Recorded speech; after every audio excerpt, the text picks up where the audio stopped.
Magkahiwalay na natagpo ang palutang-lutang sa ilog sa Batangas City ang 11 anyos na batang lalaki.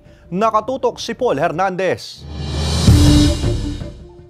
Ang paliligo lang sana sa ilog ng dalawang bata sa barangay Tingga Itaas sa Batangas City na uwi sa trahedya ng malunod umano ang mga ito hapon nitong Martes. Patay nang matagpuan sa Sabang River ang 11 anyos na mga bata. Kwento ng ina ng isa sa nasawi. Sanay nang umaalis ang anak sa bahay kasama ang mga kalaro pero nagtakang gabi na ay hindi pa umuuwi ang anak. May sinamahan daw ang mga bata sa ilog ng hapong yon. Naghahanap daw po sila ng mapapanliguan.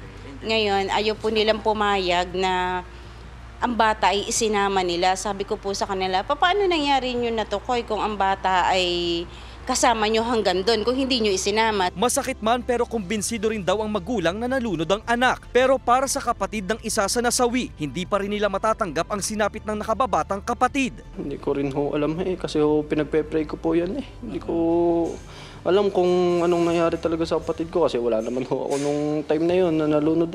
Hindi na rin daw pina-autopsy ang mga labi ng dalawang bata. Ayon sa Batangas City Police, wala naman daw pag-uulan sa lugar. Posibleng napapunta ang mga ito sa malalim na bahagi ng ilog at do'y hindi na nakaahon pa. Sadyang sila pong dalawa ay kampante na naliligo at medyo may malalim. Yan po ang ating nakikitang ngayon. Dahil sila po ay kita naman po yung katawan ng mga bata, intact po ang kanilang mga kasuotan at wala naman pong ibang mga galos. Nagsasagawa pa ng follow-up investigation ng mga otoridad sa insidente. Kasama si Buhay Adante Jr., Paul Hernandez, Balitang Southern Tagalog.